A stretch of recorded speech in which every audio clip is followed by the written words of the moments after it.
Hello, I'm Father Sebastian, and today we're going to talk about ecumenism and salvation outside the church. In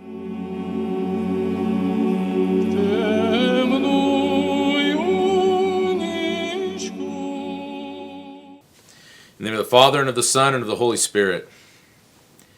Is there one true faith that requires membership in it to be saved, or other religions also means of salvation? In the spirit of ecumenism that rules our age, that is unfortunately a question that we all have to confront at different times and in different ways. In the 4th chapter of Ephesians we read, "There is one body and one spirit, even as you are also called in one hope of your calling. One Lord, one faith, one baptism, one God and Father of all, who is over all and through all and in us all." While St. Paul seems to be indicating the former, our modern Western world that strongly propagates religious syncretism, and even most of the mainstream religions themselves, would certainly have us believe the latter. And to be fair, the question really is less straightforward than it may seem at first consideration. St. Irenaeus wrote that the church is the entrance to life. All others are thieves and robbers. On this account we are bound to avoid them. St. Cyprian likewise admonished, "He who has turned his back on the church of Christ shall not come to the reward of Christ. He is an alien, a worldling, an enemy. You cannot have God for your father if you have not the church for your mother." And St. Fulgentius stated that most firmly hold and never doubt that not only pagans, but also all Jews, all heretics, and all schismatics who finish this life outside of the universal church will go into the eternal fire prepared for the devil and his angels. There are other statements such as these that can be mined from the writings of the fathers, but we have to be careful not to base our entire thinking on this subject merely from a couple of quotes taken out of context. For example, the famous expression, "Outside the church there is no salvation," is derived from a private letter of St. Cyprian, whom we just quoted, and was written in reference as to whether or not it was necessary to baptize those who had previously been baptized by heretics. Some have offered the opinion that Cyprian was not necessarily expressing a theory on the eternal fate of all baptized and non-baptized persons, as papal theology would later interpret it, but that he believed those who were baptized outside the communion of the church had no true baptism.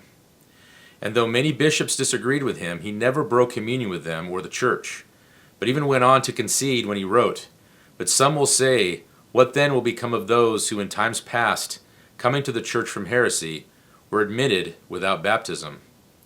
The Lord is able of his mercy to grant pardon, and not to sever from the gifts of his church those who, being out of simplicity admitted to the church, have in the church fallen asleep." This is an instructive point, by the way, for the various schismatic groups out there condemning everyone who doesn't conform to their particular approach for responding to the current problems in the church. Other fathers have made similar allowances, such as St. Augustine, who wrote, "Certainly it is clear that when we speak of within and without in relation to the church, it is the position of the heart that we must consider, not that of the body, since all who are within in heart are saved in the unity of the ark through the same water, through which all who are in heart without, whether they are also in body without or not, die as enemies of unity." St. Gregory the Theologian also took a rather broad view of this understanding of membership in the body of Christ, when in his funeral oration for his father in 374 he stated, "He was ours even before he was of our fold. His manner of life made him one of us. Just as there are many of our own who are not with us, whose lives alienate them from the common body, so too there are many of those outside who belong really to us, men whose devout conduct anticipates their faith. They lack only the name of that which in fact they possess. My father was one of these, an alien shoot but inclined to us in his manner of life." And finally St. Justin Martyr wrote, "Christ is the Logos of whom the whole race of men partake. Those who lived according to the Logos are Christians, even if they were considered atheists, such as among the Greeks, Socrates and Heraclitus." And once again, there are more quotes that I could offer in support of this position, but the important point is to understand how these two seemingly different approaches are not only compatible, but actually complementary. The seeming paradoxes may be best resolved by Metropolitan Philaret, of blessed memory, whose incorrupt relics currently lie in the crypt under Holy Trinity Cathedral in Jordanville, and is a current candidate for sainthood, who stated, "The Holy Orthodox Church is the repository of the divinely revealed truth in all its fullness and fidelity to apostolic tradition. Hence, he who leaves the Church, who intentionally and consciously falls away from it, joins the ranks of its opponents, and becomes a renegade as regards apostolic tradition.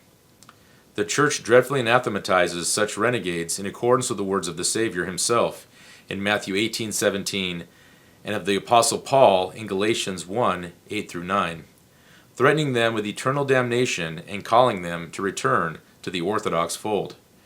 It is self-evident, however, that sincere Christians who are Roman Catholics or Lutherans or members of other non-Orthodox confessions cannot be termed renegades or heretics, i.e. those who knowingly pervert the truth, because they have been born and raised and are living according to the creed which they have inherited, just as do the majority of you who are Orthodox.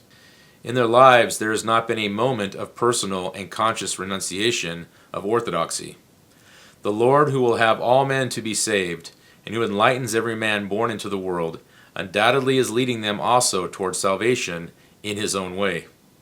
It should be stated that the Greek word for heresy is derived from the word for choice, and hence inherently implies conscious, willful rejection or opposition to the divine truth manifest in the Orthodox Church. When we talk about orthodoxy being the religion not of either or, but of both and, this is what we mean. There is a nuance to our holy faith that neither the wokedox nor the hyperdox are seemingly capable of grasping. But in fairness to both sides, how are we able to reconcile these two positions theologically? Let us look to the patron saint of my new parish, St. Gregory Palamas, for the clearest answer. He says that everything partakes of God's creative energy, i.e. inanimate objects. Certain beings partake also of God's animating energies, such as living creatures. Furthermore, certain beings partake of God's reason bestowing energies. These would be intelligent beings, men and angels.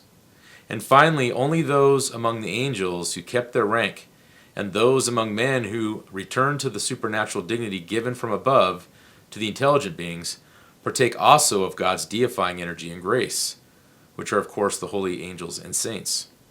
According to Metropolitan Vlachos, the Holy Trinity always acts in creation through a common action. Without God's grace, there is no salvation, no spiritual life, no eternal life. Although grace is simple and one, it bestows different gifts to those who partake of it, depending upon the need of each one and upon one's degree of receptivity. We partake of God's grace primarily, though not exclusively, through the holy mysteries, and through the ascetical life, primarily prayer.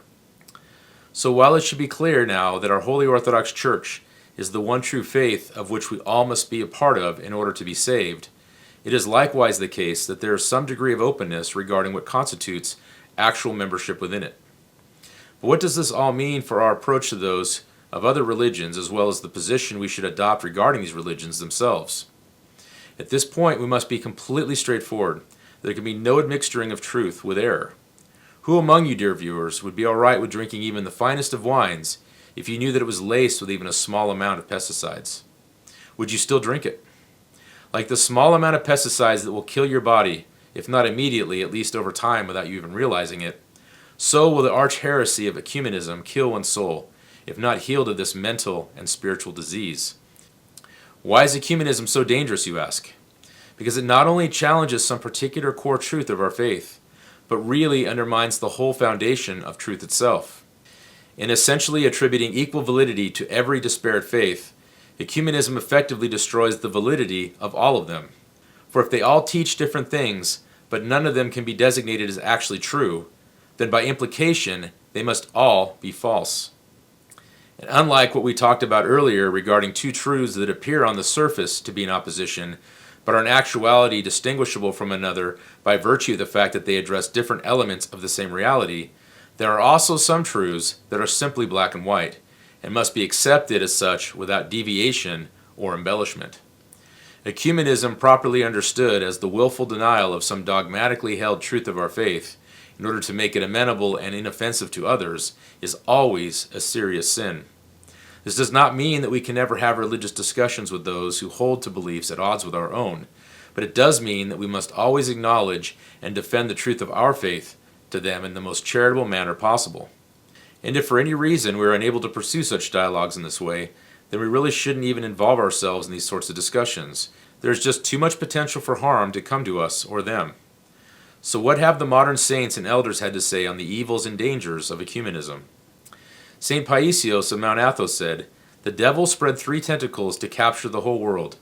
The rich to catch them with masonry, the poor with communism, and the religious with ecumenism."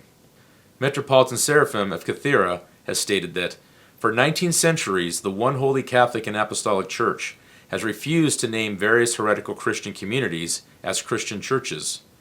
We do not abandon those abiding in the darkness of heresy and malicious intentions to find rest in their confusion and spiritual darkness, but remind them of the words of the Lord, 'And ye shall know the truth, and the truth shall make you free.' Are we not hiding the truth and light of Christ from them? Won't we, the Orthodox, answer on the day of judgment for constructing the spiritual Tower of Babel and concealing the saving truth of God?" And finally, St. Justin Popovic had this to say, "Ecumenism is a common name for the pseudo-Christianities, for the pseudo-churches of Western Europe. Within it is the heart of all European humanisms, led by the papacy.